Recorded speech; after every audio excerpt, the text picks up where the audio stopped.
Era qui me tient ma bille à biso ba congolais.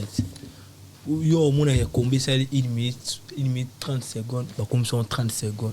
Skolo bani. Bo pour ba biso kimi. Oh là là les pour non appel. Ah mais tout ça non là oh tu appelles vidéo. Mais tu appelles vidéo. Ah mais tu ça non libanda.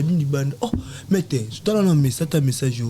oh mais kimi donc na bungi na zo na kutute na kimi na hotel. Na fait beaucoup tu atinga kabu. Na bla muta munena muna finga kaba poese ba mise. C'est la mijo wa ina wa bebe la obi bla micho. Yo lungwa kuna nga bokecha finga nga. Na wolo banga bongo. C'est na loba dona mumble na telo ngona bandu singa oh. Azo seka bi oh. Est-ce que yebi ngana no père ve yebi nga te père. Toki na sebo bu na polana ne waza. Na oya na Algérie na pona ne waza na na francophonie demi-finale puis dans la raming ba demi-finale donc on comprend là tout arrive là mon bombi pena boy bien mon copain te babalolio ah na mituna donc on malem be ko mec ko améliorer malem donc juka yango et vanda donc boye ba pela que boze la médaille d'or olympique na championnat du monde. Bah je peux pas défaite hein et bah défaite ya koleka d'asuyali mais bah ça japonais champion du monde champion olympique bah beti na 9 secondes pas française 9 secondes dim tabat record ah on a vraiment ba lobel na ba monter avant vos finga sportif mo kingani botala non palmarès na place à outi na place à bandi pour le moment là ba réseau ba ko ba zo ba on a combattre sundeni na idps de kuma mo belé ba bimisa nanga mona bizarre ngala mo matete na la chez ngala mo matete na bandi jido na ouragan bato matete ba yebi ba jidora tu ya Congo ba yebi nga ba lokoti ngate.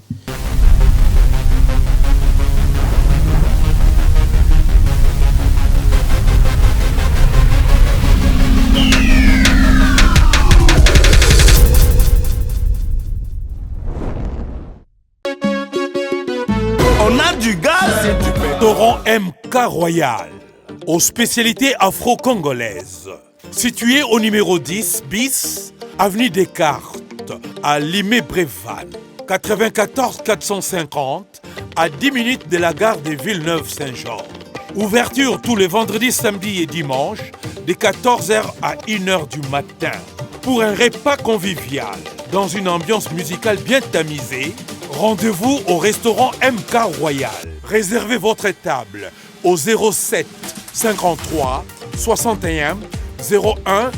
03 ou au 07 58 11 10 72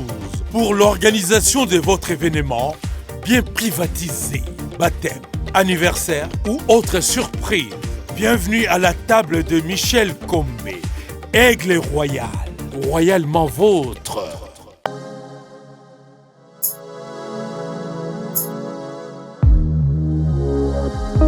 Décryptage dans ce nouveau numéro d'Écrit Sport, une émission à caractère sportif au cours de laquelle je reçois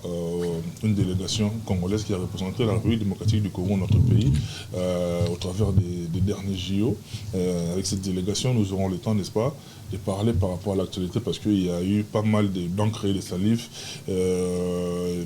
L'opinion publique, n'est-ce pas, s'est vue offusquée par des nouvelles, par tout ce qui s'est raconté par rapport à ces grands événements. Moi, je suis très heureux dans ce nouveau numéro de les recevoir parce qu'ils viennent de très loin et avec eux, en tout cas,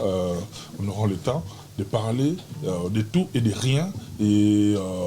Bomba Bomba Mabé, il est là avec nous, il nous vient en tout cas de très très loin après plusieurs mois de préparation, plusieurs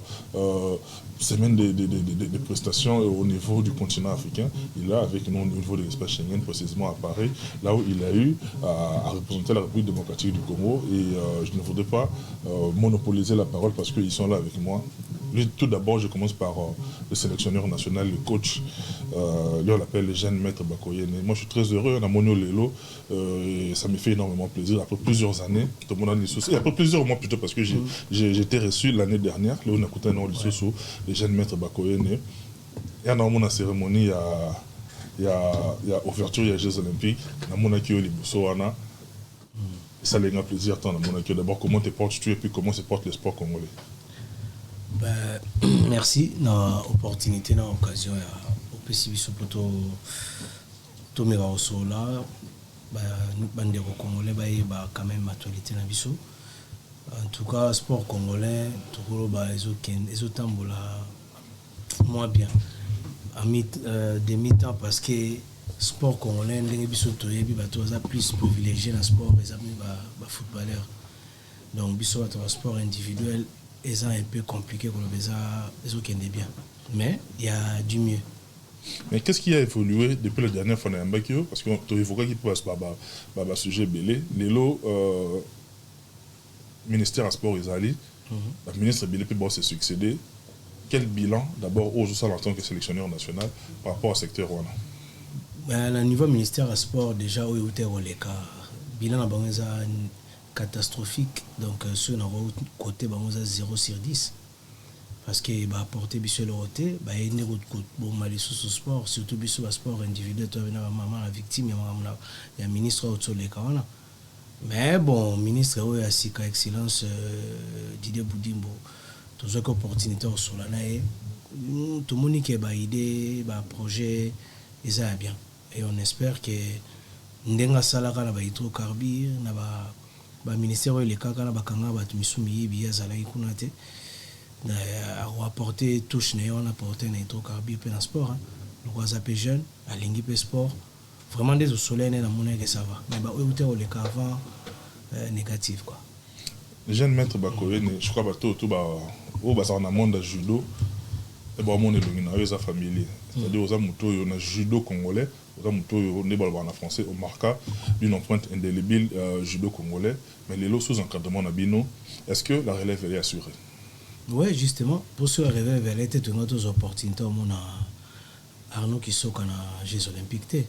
au début Jeux olympiques les lieux sous système à karaté on peut c'est invitation à la pays il y a bisos que comment faut qualification donc surtout la relève on a tous en qualifié pour ailleurs participer, il fallait ça le parcours, il y avait éliminatoire, qu'on gagne, qu'on a des points, qu'on a des titres, des salariés, à maximiser les points à la qualification. Donc ça veut dire que relève est allé. Et à mon côté, les collègues n'ont pas moussou basalaki, sauf que il y a démarqué par rapport à Baninga Moussous quoi. Voilà. Et le relève est assuré, mais après, à l'époque, autre temps, autre mers, c'est pas le même judo que nous, c'est le même judo, mais après, voilà, on a expliqué. Hein, tout ça, moi, différence, c'est mon manqué. Mais relève, elle est pour tout le monde déjà Arnaud et Jeux olympiques. Arnaud qui sont maître d'assaut. Bon, bouger à mon micro côté dans mon manqué. Na monio na plateau d'abord na souhaité d'abord la bienvenue parce que les gens bosso na une bonne émission na biso. Et na monio na plateau na biso beaucoup na coach Bakoyene, je me suis posé la question d'abord. Tola qui a na butu nga kuna benga coach na butu pour vérifier information pour circuler partout sur la toile que Okimi tout le monde a lingala que Okimi que oza que sali bina bungalo Arnaud Kisoka maître d'as au sali bungalo mais curieusement na monio yo pemeni ya sélectionneur national et puis na kuteno le sous awa to komi na niveau na nini ezaka ka rumeur to ezaki tentative mais tentative va raté. Era qui montait en mabile à biso ba congolais. Yo au monde il y a combien ça 1 minute 30 secondes, ba comme sont 30 secondes. Ce qu'on le bani. Bo pour ba biso kimi. Oh là là les pongi non appel. Ah mais tout ça non là là, oh tu appelles vidéo. Oh, mais tu appelles vidéo. Ah mais tu ça non liban. Oh mais tu as un message oh mettre kimi donc na bungi na zomo na kututé na kimi na hôtel. Tandis que biso na ba G tout là la canaba village de toi il a francophonie la village olympique village olympique francophonie de toi il a jeux olympiques de toi la village olympique so qui n'est pas open ba championnat du monde to ke wana to la hôtel jusqu'au biso non qui mon hôtel de la village biso nyos de ba kangina ba open biso te ba chaîne te le robima nous la combien ndeni ba panzi sango ke na kimi era ki mtema bela biso ba congolais donc so muta c'est lo quoi bien ba beta kara lo quoi ba mona te ba mwana ba ngote mais quand c'est le moyen ma beka ko mwando samo la minute maître d'assaut na nepe na poser question moko total combat biso nyonso biso to total combat surtout biso ba moko pe judo dès le départ vous avez un avantage vous avez deux attaques deux bonnes attaques oh il y a boutissa qui na chido il y a adversaire non ça dit parce que vous avez trois attaques et azaki sanctionné déjà de ce côté là il peut ça qui a confiance est-ce qu'il y a excès de confiance en de bon monsieur terrain bon te zara que donc la difficulté qu'on a depuis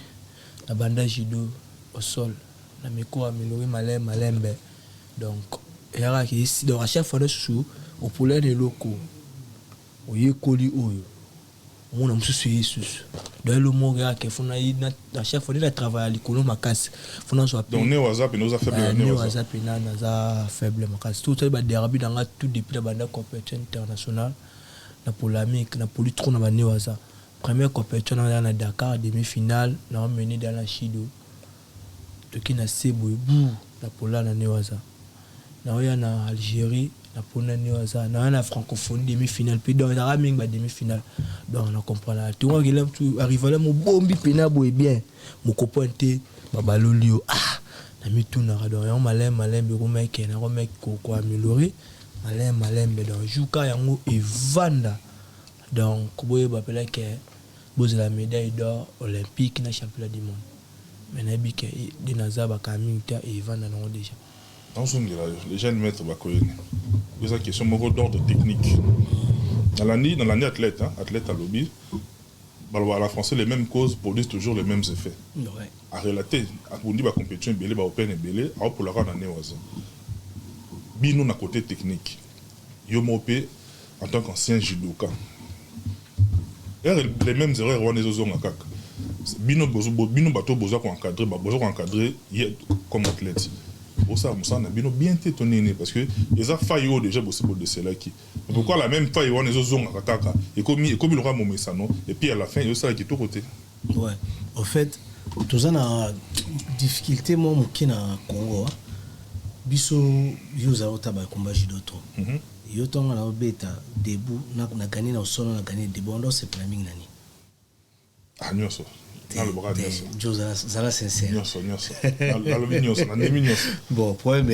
mais culture na biso bengi ya Congo biso debout kaka au sol penza au sol tout négligemment au sol moi même peu biso à l'époque toi on quand même qu'on travaille au sol pour ngana pour la penza au sol na pour la au sol presque pas na premier combat na ya ton na matin senior oui ils avaient expérience à Liboso mais après na pour la au sol te na gagné un peu ming au sol pour na au lingango moni au sol judo sol faut lingango to éviter en pour ani biso to na éviter on a ignorance parce que il y a qu'énergie il y a énergie mais ça bien pour peut sa endurance si quoi biso to préférera au travail plus debout la technique debout et quand taper son esprit ba fanatique il suffit pour quitter la C au niveau ça l'enchaînement au sol bah bazo ganga déjà tika bete debout yo continue de loger bané nautique en même temps bossa ba travail moké au sol ba arbitre na biso pe à Congo ba faciliter na biso te na niveau en so ba athlète ba sali technique ba quitter au sol ba pesa ba voilà matembala moko so déjà yo moko athlète esprit n'a comme plus tendance à debout que au sol. C'est malheureux parce que les lots judo ils ont 70% il y a judo ils ont gagné au sol. Sur la statistique il y a judo bandé bon on a belé ba polin au sol. Combat de soit pour là qui même technique ba ça qui est à polin champion du monde japonais à quoi KO contre espagnol. Même technique après combat na quelques combats là qui Nagawara à polin ça champion du monde. KO à la mouki après quelques secondes. Vous comprenez? Donc ça veut dire que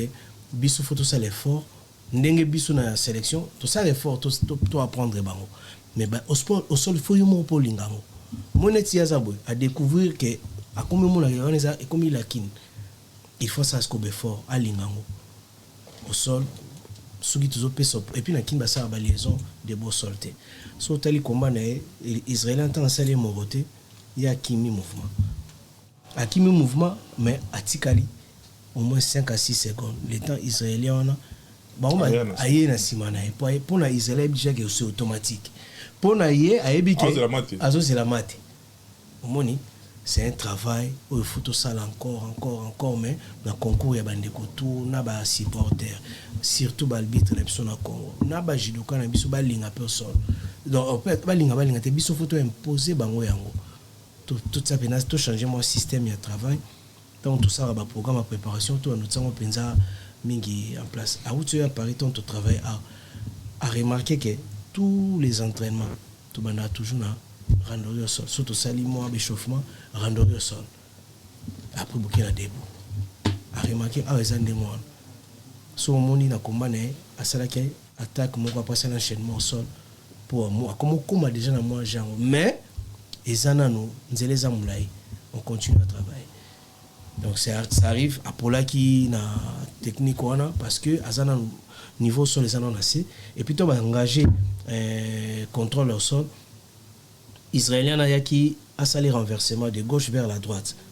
A-t-il le konakati à ma boko na le colo na ma colonae et reçoit renversement hier à se lâcher pour apaiser sur technique à Moutouana. En même temps, à se lâcher faut au fond mat. Allez hier profiter. Elle ça la chimie mais hier aïe ba été ba salé déjà étranglement. Ça qui sont des jimé. Donc le terme japonais étranglement bien en chimie. Chimie wa za technique à étranglement. Tant bandi ko étrangler et commis déjà retard. Déjà. Et c'est Kotaki. Il y a des options, soit te taper, soit te perdre de connaissance. Douleur, on sentit le douleur et na technique ya judo balobara, sur mon écoute, il faut taper. Il faut taper. Japonais, ça l'a moutou makasi, atikala na tapis. Bon, malheureusement, elle est kindengwana. Mais puis, tant on biso de préparer le combat, pour commencer à faire moi analyse vidéo. Malgré difficulté. On a posé une question parce que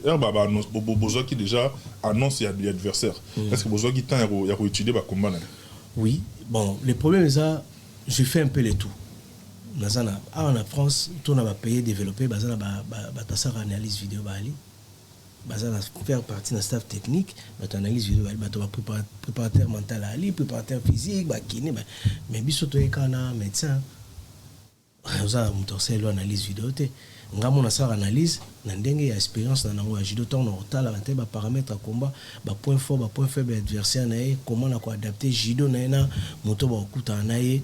opportunité na ko zo par rapport à judo na pour gagner comment tant on a tala ba vidéo na ye na remarqué que garçon a gagné mingi na debout na mone ba combat na solté mais na ndenga gagner na debout to alaki na ba opportunité yango moni to sai schéma moko oyo arno bandaki nango Chemana et bandé coupé mais sauf que il faut les sous qu'on retravaille les sous posture naé parce que à chaque fois attaque on a ça là en haut asimbara coup de thé pour ce jouer revers au sol attaque soit on a ça déséquilibre c'est facile à kima alors ça l'attaque bien à placer attaque n'est bien mais asimbi revers moyen mutako yate or coup soit simbi manche to coup tant on ça la mouvement rotation ça la déséquilibre facile mais bon on va essayer, on va continuer à travailler. Malheureusement, tout ça dans mon acquis qui a zari, puis moi ma casse nos sols. Tout le tout ça peut moi accent sur ça. Et encore, aébi qui tombe kitaka. Position on a, il y a des petits na linga ngote. Na ça à chaque fois, il y a les amener au sol ou bokiti na travail au sol. Tala adversaire, PC mon Congo talae. Ou soit tout le monde qui a fort au sol. Au Congo qui m'a même là, bimi là on a libanda tête ba maté. Ça interdité. Mais lui, il a fait une erreur. Ça peut-être une attention. Voilà, il y a un petit temps. Peut-être à Zoom, à un moment, à Zoom, qui n'a compris que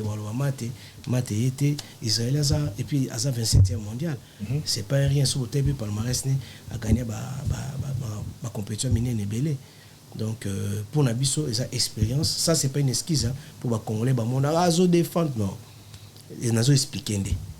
En termes techniques, pour. Et là, il est mais ça esquisse pour pouvoir gagner. Merci coach na zonga na maître Dasso parce que rambebele lobami na mabe na biso ba congolais tous rappelé moi ba nyosologue c'est-à-dire jamais na mona ba voir ça débat médecine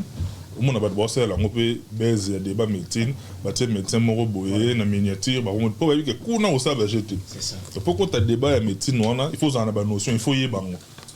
Mais si on continue dans le domaine de sport, tout le monde a eu des na moto ayebi judo te na moto ayebi makambo ya foot te nomona bosana pe na débat et puis alinga convaincre yo malgré ayebi yango te désolé bandaki ya 30 secondes alors que c'est déjà faux et archi faux ezalaki mo 30 secondes te mais nga na ozonga na maître Dasso avant de commencer à combat, c'est-à-dire il y a eu un préalable. Il y a un combat ébélé au Bundi. Mais est-ce que préparation est qui à la hauteur, il y a compétition au écoute, il y a compétition à l'écolo. Est-ce que préparation dans le parcours est qui à la hauteur, il y a compétition au Tchokouta non? Ma collègue n'a pas été. La première où la côte à Zakia, non bien, on a mis sur bien.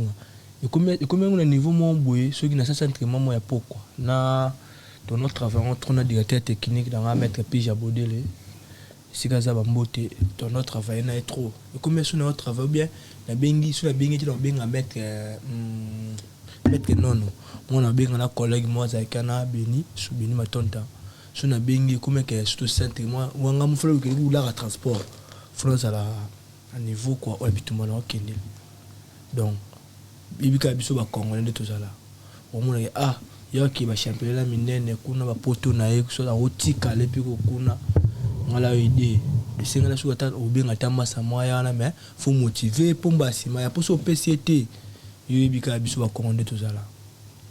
donc travail non notre travail en plein air stade de Marty na so tata mina tina mutu na ye na ngonga mo omona ba imagine na mutu ngamo bru ku na changwana bimisi d'autres classes na ouais yo mon athlète ngamo athlète oui continue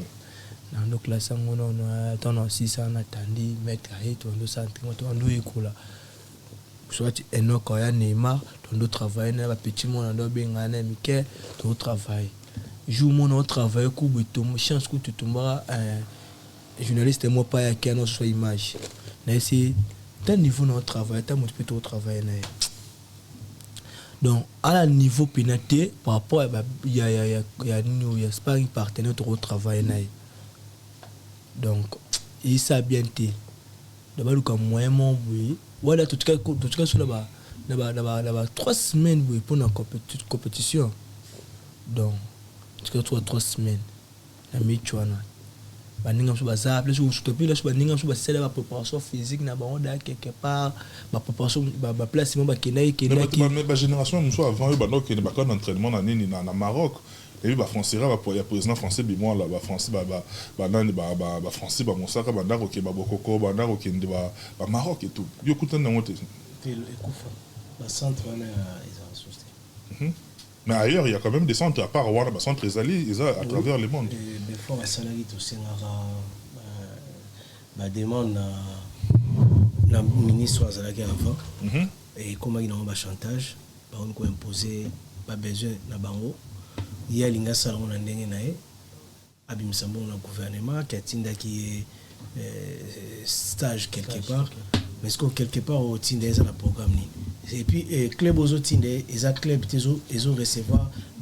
compétiteurs olympiques pour nous préparer les Jeux olympiques ils ont club normal et puis aux autres Tinde on a contact il y a entraîneur monté qui va faire le suivi derrière tout est mais il faut expliquer bango et comment maintenant ce que ba olongole na flamme olympique il faut bon dire à qu'il y a des centres bien olongole na flamme olympique yo za ministre il faut collaborer na la fédération. Ou on voit un problème. C'est un organe technique. Donc. Voilà, organe technique. Tu as un problème, tout ça, toute coordination est en place. Le ministre a collaboré dans la coordination. Il y a les gars qui collaborent directement dans l'athlète. Et ça a raté. Normalement, ils ont des frais de préparation, ils ont la qualification et tout. Et puis, il faut voir la qualification dans la dernière minute. L'adversaire a une qualification dans il y a une année 6 mois à ce discours il y a préparé les Jeux olympiques pourtant tout que bunda ils ont toujours bunda pour nos compte ça va point à la qualifier tout ça la préparation des Jeux olympiques mais la préparation des Jeux olympiques toujours sera presque 5 semaines 2 semaines à qui n'endenga à tout ça 3 semaines moi on a moi ça 4 ans à peu près c'est ça le problème donc biso déjà difficulté pour ça la compétition mingité le pays de compétition pour ça ça va point donc vous avez un programme l'option n'ingala tout le temps tu as un programme fixe qui est pour préparer objectivement tout ça quelconque donc il faut ba konzamboka bonde to soleil na excellence dimbu et puis na ba konza comité olympique to komeka osala moi programme au plan moko ya travail ensemble pour 2028. Mais maintenant c'est que la les jeunes maîtres va koyene coach les lots quand même toujours déploré en nous. Nous les Congolais nous voulons les résultats sans pour autant savoir que pour nous atteindre les résultats ils en a biloko moko oyo ba norme moko il faut remplir pour atteindre les résultats. Victoire ndé ba tout ba célébrer kango victoire ba tout dans la défaite ndé on se retrouver ce ko yo moko donc ka auto kutani nango lelo expérience oyo ba kisi nini na musala na yo techniquement et puis na ozonga pe la même question na athlète. Mais techniquement d'abord déjà dans la analyse à combat les cas qui n'a pas déjà faire ma casse na travail au sol déjà par là et puis si na ba idée mususu ba projet mususu derrière tant ça rapport pas d'éteindre tout mes retards là ba mes coloriens ni tout ça mise en place sur le travail au sol. On a monnaie qui maître non a assumé fonctionner. Maintenant on a entraîné à junior junior féminin mais on a quatre staff technique. Ils ont dérangé, ils ont entraîné moi à empêcher, à technicien pour porter soutien, mais ils ont pu mettre non, à pour la préparation locale. Voilà. Pourquoi tout ça, des phases de préparation locale et puis préparation après à Paris, ils avaient noté, bel et pas mettre bel le monde. Et puis mettre Kaba pour aller soutenir presque tout le monde parce qu'on travaille en synergie, c'est un staff technique donc voilà, on a la cause à la tête, on soit zali, mais tant que vous avez un programme on va respecter.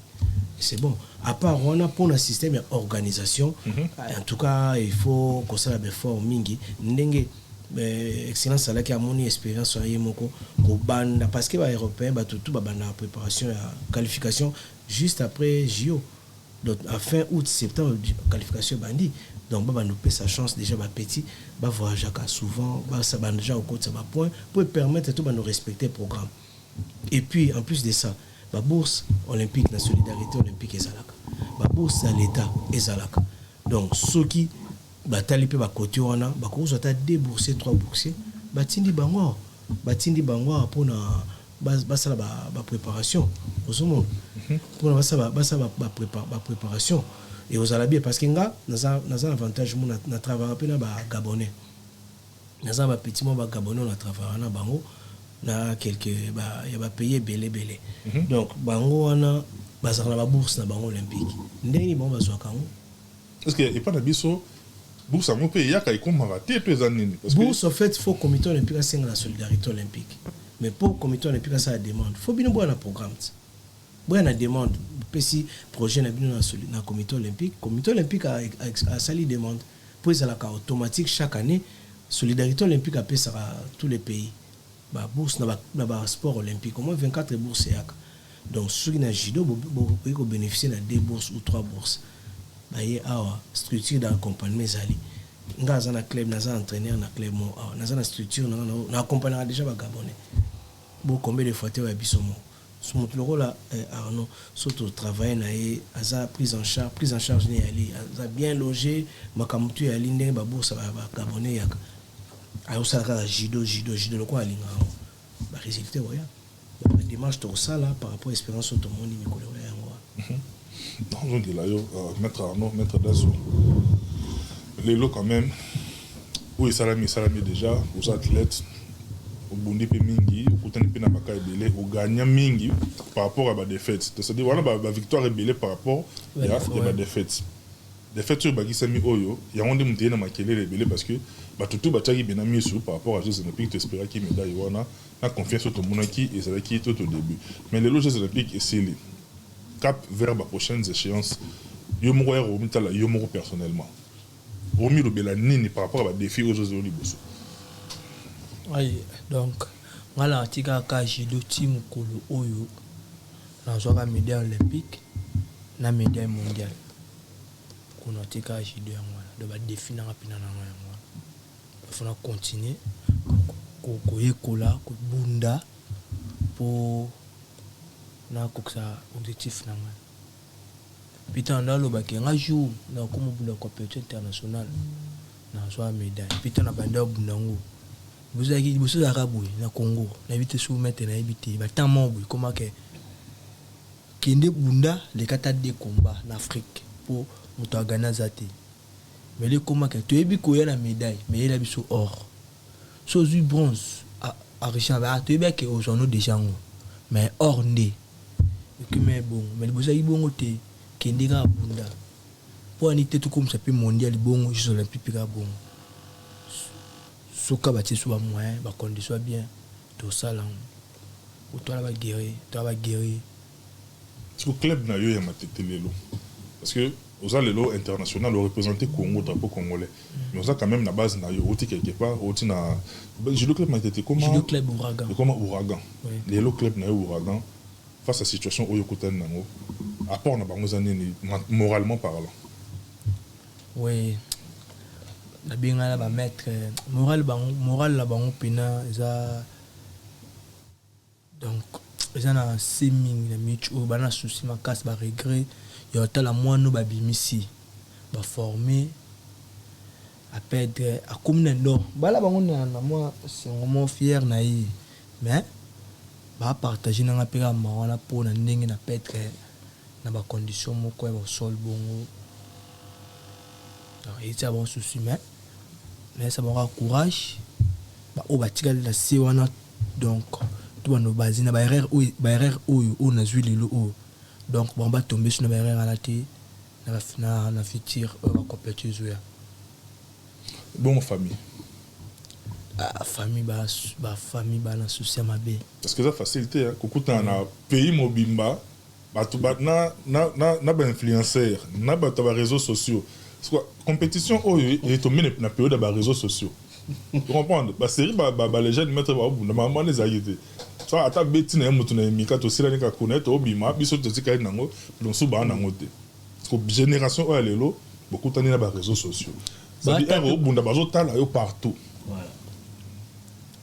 donc concert ça est qu'on a fait concentrer dans concert ba kufi bon ba tala ngote ba watara des fêtes na ba musa ngana ndenge mo bu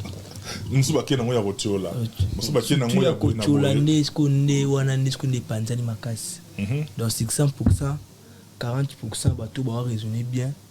60% penaro ya kotiola ba ventilité on a toni famille pour yo aux athlètes yo revendre peu boye aux na ba aîné aux na ba autour de toi on va préparer au mental que no yo za guérir aux compétiteurs aux mentalement force ko famille bazo vivre moment au nene oui c'est bon kaka et sport tant on a gagné ka ba sepilaka ba loi ba bis ba yaka na aéroport ba ozwanga ba partout ba ozwanga ba imba donc c'est bon ça mamba sport ba supporter kaka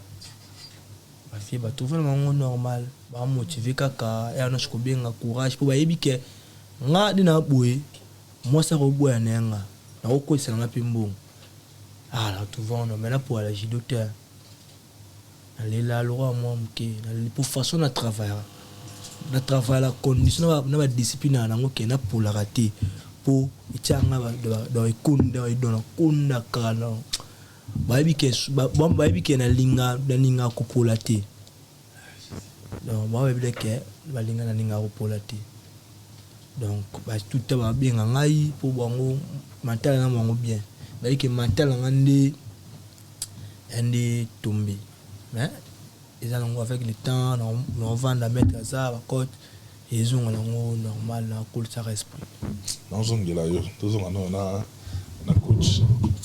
ouais tout le bango mais le plus important c'est aller pour remonter moral parce que les koko il y a problème t ma base à raquer au koyo tikali ka place au koyaki pour téléma pour poli au continuer parce que parcours ça moulaï c'est tout ça on a pour toi encourager yo c'est tout ça on a pour toi remonter au moral parce que très bien difficulté ali comme bango très bien ningi place yo utaki pour to koma wana ça dit préparation et malonga za la kiti ça dit ce qui résultat yaka tu entends le bras gloire à Dieu parce que aux athlètes aux aguerris aux amontoyo aux amba discipline belé aux agi tout au tombe d'après RD Congo et ça les biso plaisir bon botta la biso de partout je veux marquer une transition rapidement le temps pour moi de faire un clin d'œil particulier na bino tout bozala rapena biso Chimechi Mangaport de la Chapelle notre partenaire privilégié de cette émission Robsi TDS il est et il demeurera crédible merci beaucoup Robsi TDS vient dans Bossis quoi depuis Ville le Bel et puis bino tout de partout botta la biso. Et puis, on a présenté mes condoléances les plus attristées à mon vieux maître Richard Nyangwele. Et en tout cas, je suis de cœur avec toi, cher René. 2 ancêtres à judo. J'étais au père de mon moto et la famille. surtout tout ça na yo wanaka comme d'habitude parce que c'est la grande famille et puis binotou ba mettre nous partout boza mettre Giga Masombo on a parlé à tout le temps de tous les jours les jeunes mettre ba koyene lelo ba oya pe ba se beli ba otala yo et ko wane o maki ngonde ni ponga tina ko vérifier pa na yo et metaki non ngapona avec ton rendez-vous lelo yo personnellement vivais qui on est et quoi il y a tout la mousse il y a 622 là c'est quand mettre d'asso à sali foot de Mahomet là c'est quand il pourtant un message et tout ça naï tant au bengalo puis c'est que tout ça naï n'a pas ce bité mettre au passé té boya na plateau bon là c'est quand la moni en fait ils ont un groupe il y a batumo boy bango pour la bango moni qu'il faut ba comme ça politique dans tous les domaines. Donc confusion côté sport et ça soutient na sport et côté kana ba jeune politique. Donc pour na bango ba lingi que makambu ya bien et comme ya mabe ne comme ya malamu. Baba na déjà ne lo na bango ba beta ki na 30 secondes. Donc ba comprendre que vérité ko rattraper ngo ba longoli ba créer deuxième rubrique. Si ko deuxième rubrique ba créer ba comprendre que esimbité so tali le lobi makiela ngo za soutien. Mais ngala moni salika bien parce que ils ont motivé pédasso les bossons dans ont bien été mais si quoi comment comprendre les gars comment cotanagé na moni batu na ba fait choquer les sous na moni na boké tu wayem vraiment ya choquer moni la boité ko moni boké tu wayem ba vandeli yo donc mais bon après ça libéra bien wayem bo tout saluer wayem valoriser dasso mais malgré ba kino ndenga mabe pour sauter ba pays tout et participer bah je peux pas défaite hein et bah défaite ya koleka dasso yali mais ba sali en japonais champion du monde champion olympique ba beti na 9 secondes pas française 9 secondes dim tabat record on a vraiment ba lobel na bango moté t'es bon ba ya mbola bango te ah ok mais bon ça les gars bien bon heureusement il dasso zali hein ils ont un problème go tout va souster tout ça en plateau na yo ouais nous tout ce qu'on s'est projeté vers le futur. Les jeunes maîtres n'a pas na tout le lot parce que traverser en esprit boni basango ya petit na biso na biso boa catégorie mona petit na biso ya judo club océan ya maître Faba Zibiu force Zibiu boa catégorie mona Zibiu te ba catémote ya za mo likolo par rapport ya za na 60 Zibiu za na moins 73 parce que quand les années parce que quand il paraît-il ça y na sanction tout ça à ça la suspension il y a un niveau comité olympique parce que parce qu'il y a dopage na francophonie ezaki erreur mo oya salaki moni dopage la biso nso ka saka aussi dopé pour comment makasi atanga wisi ataka comprimé moko boyo ko mela pe amela comprimé pour ba douleur par rapport à l'entraînement tolère au sala na francophonie azaki na douleur mon épaule mais erreur ya salaki tant to na pni na dopage à tunaka est-ce que mais si ces derniers temps il faut le melaki le ya wanganaki abe melaki le roté ba tuni médecin to la ina médecin peut tout habiter na tuni ki abe melaki le roté pour ngape médecin na pesa ki le roté ozomona ndeta mbaki ba moni substance wana moi pourcentage wa mona kana pona bonga déjà amelaki produit dopant allez après que avouer qu'il y a melaki nini pour la douleur bon c'était déjà trop tard moi qu'on rattrape on les soucis malheureusement parce qu'elle a bon athlète a remporté sa qualification et puis mon qualification ça été que ba bengi aki bunda ça pena faut parcours ko ça compétir ko bunda ko ça ba point chaque fois il y a une opportunité ko le kabaninga yango ya za qualifier bazana génération moko bien basé bio ba petsangai Griezmann bazali la génération moko ya bien penza ba Beni ba Zibiu ba Griezmann mosusu te grand regreta amona na souste ba ma tantine mami ba vuze ba bola ba Kebano Neymar ba Kachama en tout cas équipe ça bien so ba encadré ba bien et puis ba fille pe ba lia bien bazomata on dirait que la catégorie l'école comme un peu moins problème hein tes problème mais attends ça que la catégorie l'école genre difficile qu'on trouver ba lourd ba comme un peu moins problème mais autres en a bon gens sont au travail kaka ah toi Jean Clément alors ça peut ba résultat là et Kachama pas comment ça va résultat il suffit qu'au travailler encadrement bien dès tout le bas comme on y préparation à la rabat faut ça va moyen so ba moyen ça va être compliqué quoi na bossa ndeko zo comme athlète wana na ville na ngaya Noisy les grands cercle sportif ezaka pembeni na gare mabima mpona azwa train namoni ka landi ngati libanda nabosani nde ozwa kombo jeune yango eske nga bolobelaka mingi futi me bokipa biso te ndenge kobunda compétition ya judo awa nakanga moko autaki so epeyini so italie so wapi ndenge kobunda nanga moko naza même pas na drapeau tout ça bona boye écoute nga na obima na j'avais vraiment mal sinon nga na assister est-ce que côté technique ozwaka pe temps ya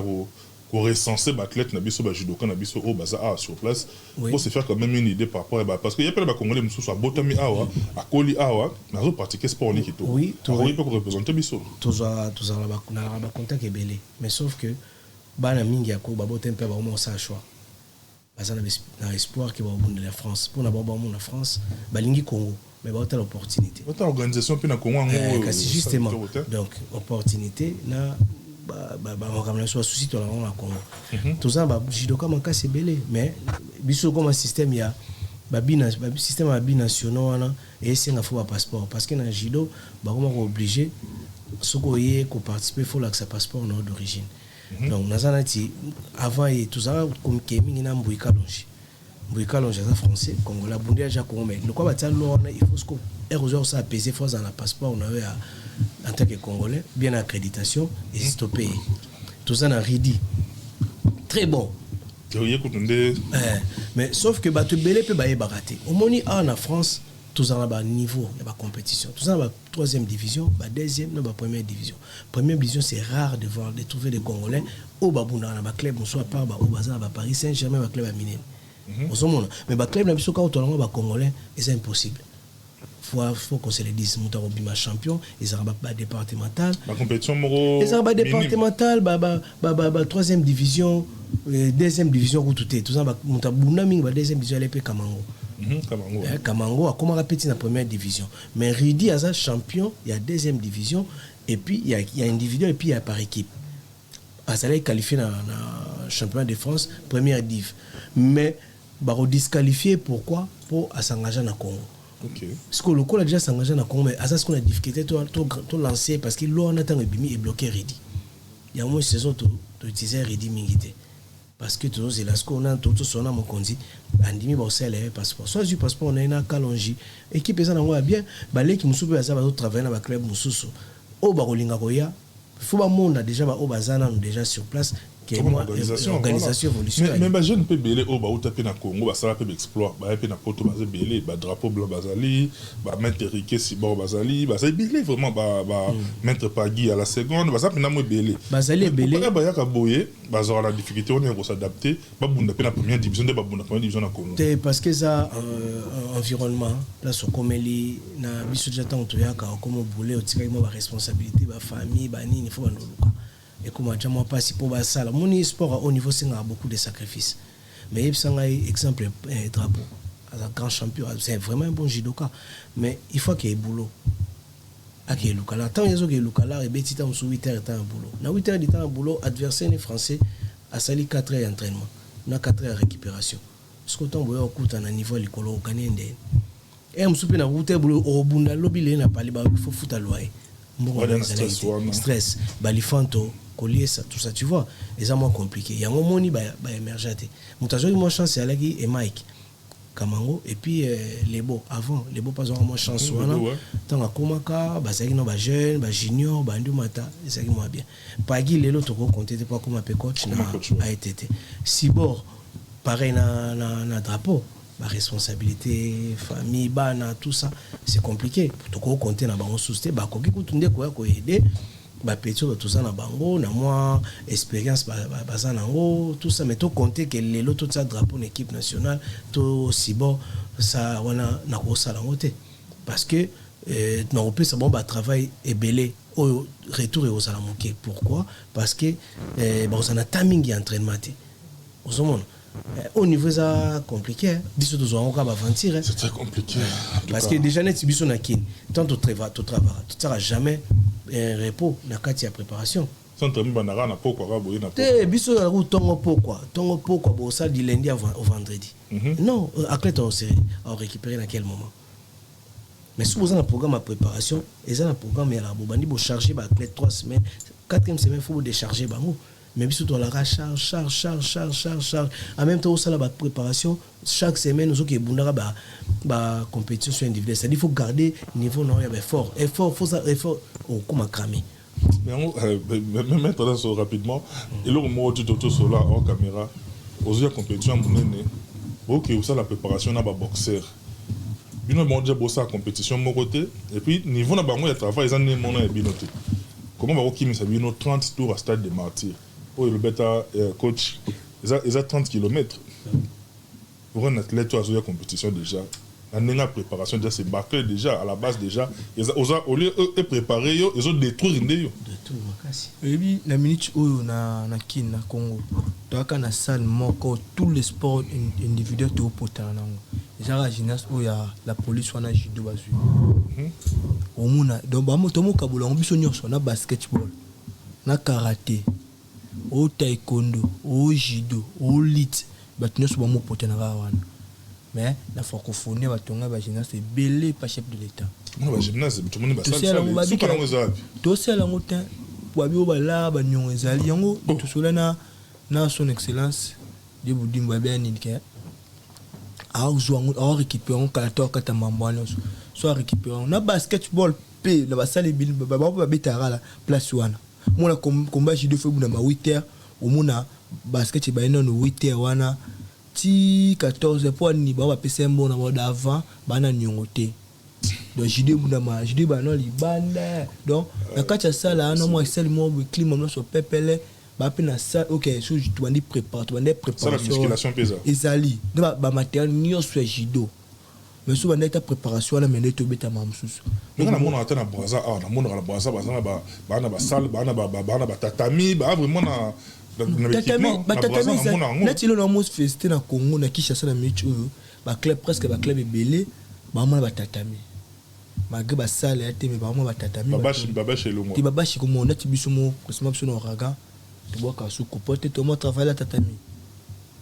président dia banza mona nene asumi la tatami na mona pe na sekam on dirait Laura va appeler la tatami na bango je vais faire le molokai tatami so molokai existe à kaka na epte so ezala le molokai fait le mettre anglais dans le molokai le mettre bijou en Zambie donc ba club comme ba tout monde travailler ba tatami au moins que ba tatami comme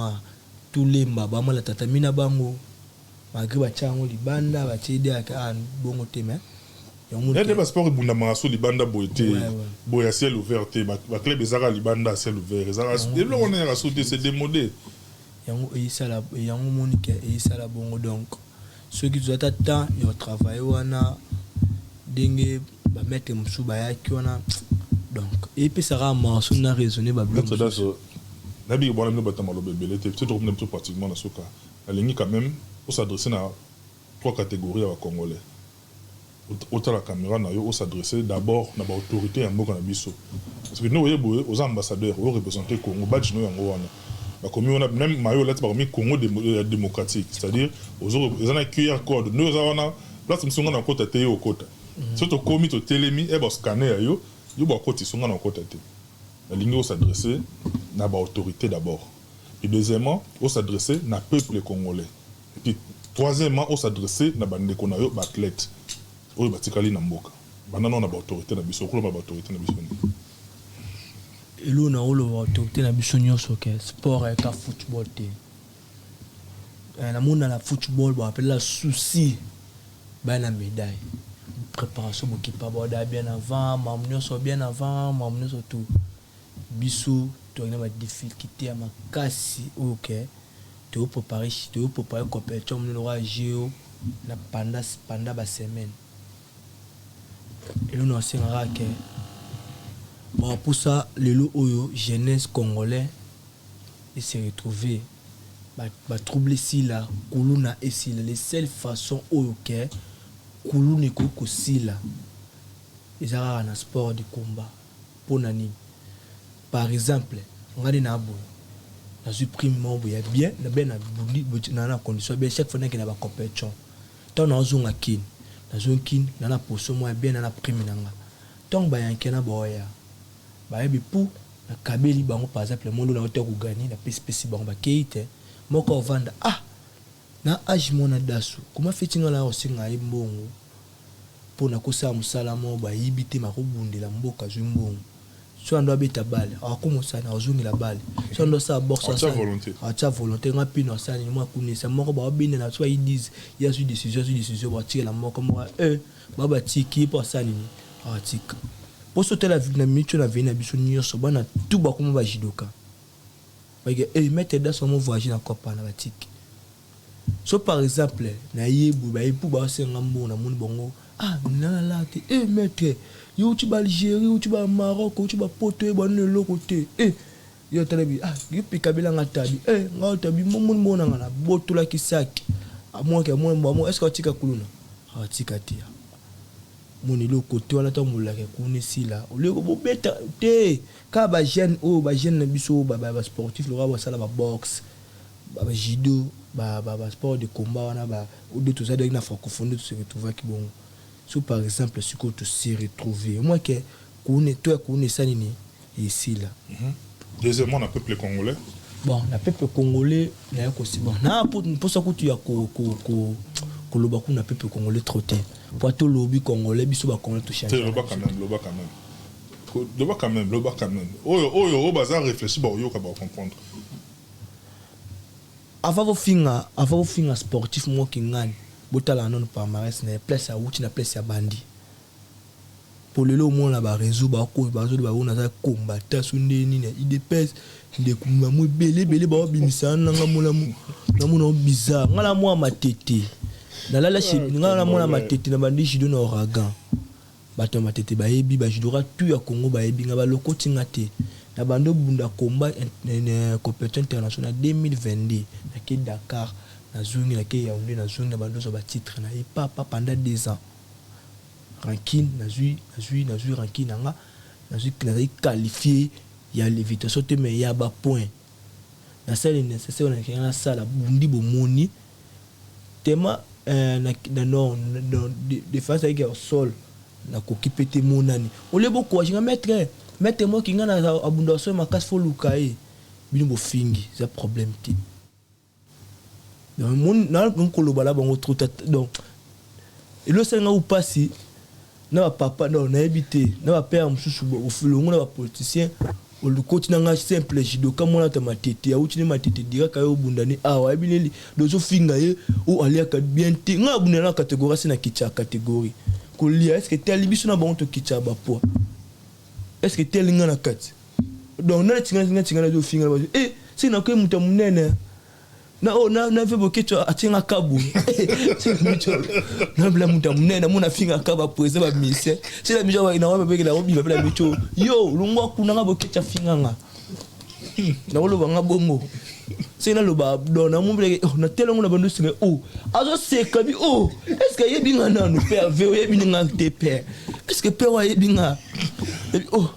moi c'est peut-être pour amuser la galerie mais on quand même s'adresser à peuple congolais nous sommes réfléchir à ça nazo ko loba na bango te na mona loba na bango nini pe po mudalongo po tano dega mutema be kombo monde komwa na bundi bien alongoli onga na sali azuka oyo ba moni singa mu côté ba ni achango do na ba tiker na michunga mona do ba créer mambo bina loba net nini pena pour s'adresser na baclette ouais non de ça baclette non loba ke ba ya to so conscience tout travail dit to mi pesa discipline et mima mutu sika donc au bâton tout ça discipline va discipliner au elongo na se et tombolo likolo donc cop na biso yangwana docteur aliaka na panza mutu libongo biso sportif cop la biso eza bitumba mutu sala yo lelo ba lo ba kel lelo ba ke sport de combat mususu ya na mneti biso jido ba la mbongo te mais grâce à judo elle a ba opportunité mususu pesinga lelo pour la ta montre bien grâce à judo donc tu as conscience tu travailles boulot na biso yangwana o atangaka kende chic concentrer judo sport no social boxe ni tout concentré et même musika Jeux olympiques et chance à mutunyo so makasi na on a discipline na o to la l'avant baba pour de azana chance kake sondo ke baba on va photo na ba boîte zo bima ba nisko chance nga discipline lo ko na kinda ngo penate yango comme singa bo donc une nga singa ka yango wana ba to sa discipline to éviter dans sportif à mutu mo boye à la place bon ba le yenge belete kuna itombola biso. Merci beaucoup maître Dasso na ligne avant na toto chitena na coach olympique kabona na ba oyo famille ba otala yo ba master ba otala yo ba Rolanda image pesa bango ba bote surtout voilà pesi famille qui sont comme mambote na pesi yanga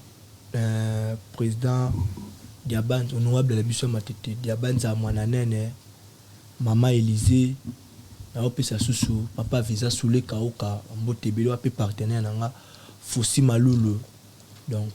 nouvelle génération, toujours du monde, phare paix, n'a pas c'est la partenaire, n'a privé soutenir chaque fois. On ça là que n'a pas pu habiller au capi téléphone à Banamboka. Puis n'a pas ça coordination même Nicole Lianza, n'a pas ça maître Patrick, double maître Ben, maître Dipiner, donc maître Nice moi ta maître Kaba, puis Bana Jido club Uraga Bushido, Sekai Mama. C'est Alphonse combat spirituel retirada Kokoro Motogashi. Merci beaucoup maître Dasso. Les jeunes maîtres Bakoyene pour ce scénario parce qu'on est pratiquement arrivé à la fin. Je crois au Sali de éclaircir l'opinion par rapport à ONU sur le Bama qui est sur la toile. Mais tout comme pratiquement dans ce qu'on a l'ingapos ça la même exercice wana pour ça mon Michael Bosson s'il te plaît. Dans l'ingapos quand même IOP en tant que sélectionneur. On s'adresse quand même à les Congolais. Parce que ils ont fait partie de l'autorité, parce que ils ont au combat de délégation, au combat d'athlètes. La faille est mon année est belé. La faille est mon année du côté de l'organisation. La faille est mon année sur le plan pratique. Et l'athlète a qui n'a qu'à poster.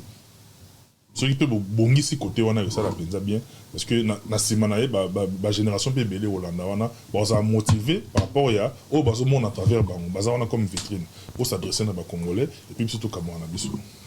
Non mais na bando côté à ba faille côté technique tout travailler tout ça la bilan après compétition de libre lancer un rapport na déteinte tout ça bilan tout ba ndeni to améliorer Berrero tout le monde qui et puis le programme à Sikao tout en place pour la Olympiade de Zobanda et puis na osenga na ba responsable na biso ko bana na likolo chef de l'état as un grand sportif tant que kendara na OIA après francophonie en tout cas pour mettre à s'occuper de sport nyos à ça la différence. Mais bon, on dirait mon condi, bateau bapé telari masona lito et bazo commissaire bien té. Donc net tu arrives événement les Jeux olympiques ko représenter Mboka tout ça lié honneur. Da soningaza salaki azali choisi parmi ba salaire relais à flamme olympique. Donc on a dit merci Maï pe voilà, donc ça historique. Banda mama Jeux olympiques et banda 60 ans Congolais liboso simba flamme olympique. Banda beaucoup vérifier na banal azate donc à Kabuli Flamme na ba Henri ba Zidane ba Nadal ba Marie José ba Teddy zomon pour la nina ça honneur en tant que Congolais à honorer président de la République président mekapo au la côté na biso ba sportif ya sport de combat mais ndenge to sola kina excellence Didier Boudimbu na ebike ba promesse na ba décision to salaki à retenir nango na osenga pe na comité olympique ce qui est la makambu ya Jeux olympiques na ba compétition au bango bazo en charge ba meka ko tsaka programme moko à l'avance pour permettre ba athlètes bas en niveau. Donc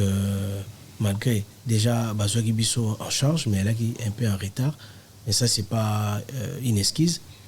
mais to remercier bango na axe basalaki mais ils aura plus en avance et puis bourse olympique jouer la athlète bourse olympique il y a tous les sports au moni ciblé 2-3 athlètes la qualification pour les Jeux olympiques il y a 2028 la bourse tindi la structure il y a accompagnement des Jeux en Europe pour l'Afrique ils a presque plus et puis même dans l'état bourse à l'été à la maman Denise à ça et le mot excellence il appelle ça la bourse à côté la on a la bourse d'études donc à côté la bourse on a ndenge ya ba athlètes Donc vraiment côté on a et au sala biso bien et puis na zongi na domaine sous na fédération na biso nzamba sunga ba congolais tout élections à roya donc biso tout ça wana mais la flamme olympique et ça mène nini pour ba sélectionner maître d'as ezala sélection les concours té les tirage au sort concours ça les concours les ba sélectionneur après vous salez concours OK comprendre ba sélection vous salez nos sélection après ba discours ça ba concours bazo tourner ba tester parti na suka nango madame la ministre du sport ya France vous soyez la mail ba tindo salabo et salabo Coca-Cola na concours au monde ba Samsung vous travaillez parti à mail vous travaillez malin et tout monde a message était aura sélectionné pour la flamme olympique. OK merci beaucoup les jeunes maîtres je te nous parler et puis tout avant le soir ouais non c'est ngana ba jidoka nyo soto lingana ya solo pour bon après nga kuto critique ça la moloté il faut ezala kaka po yango kuto ça la kuto pena progresser donc voilà to lingana nde ya solo pour nani l'amour nde ça la que toi avancer moni ba querelle ça sert à rien et puis ngala ba so muto lingi muto te faut ça en est clair ça sert aux hypocrisie toi tu aimes pas la personne mais ça va sourire à l'okota mais c'est facile on met le truc au bon mana ba poison ba nini pour rien et puis deux au bon mana pourquoi pour na judo pour na karaté to pour na ni non tout ça nzambe liboso na nyonso donc prière est remplacée ba haine na ba querelle to ala kanango pour prêtre mon kili on est à solo la nzambe. Merci le jeune maître kabona ba oyo on a ceci nanga ba oyo nganga ndesko na la randoliste était la mo passi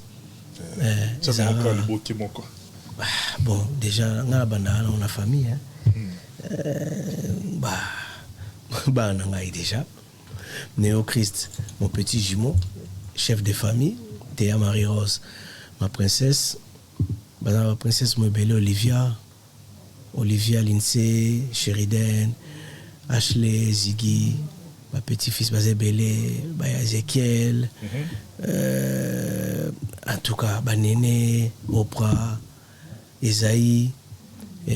Agicom Zolaskin Agicom faut ba na biso tout ba travailler na pesi ba mbote bato Agicov na pesi bato atete mbote menga na za suna na dépendance suna bangote donc voilà mais c'est la famille na pe ba mbote na pesi maître nanga Richard Nyangwile mbote belé aza matanga na yebi na azumu susu si mususu na informé ah maître en tout cas la présenter ba condoléances nazo bengo suna 6e émission nazali informé ngaka c'est ton pays ba condoléances ya Coco ah désolé en tout cas vraiment compliqué. Merci na bossa été na remercier monsieur Nicolas Lianzali Kwale oza cordon abiso ya judo grâce na ye faut toloba mamlenge ezali bazui coordination ko gérer judo Congo na juillet 2022 lelo 2 ans presque 2 ans après Dasso aza qualifié na Jeux olympiques et salamate avant azo salabe fort nemo sambo ya l'état 0K yango batu musuba inanga bakasandingi na voyage ba pia nga ba frais d'émission te afutelanga billet afutelanga accréditation nga na sala ngo par amour pour la lingara judo c'est une passion pour moi pour obiso to soit quitter to pesa ba leki bazoya ba matsa to matsa judo pour judo na soit Congo kitaki moi trop yango na sala be fort wana do bato ba inanga izaba oba na poto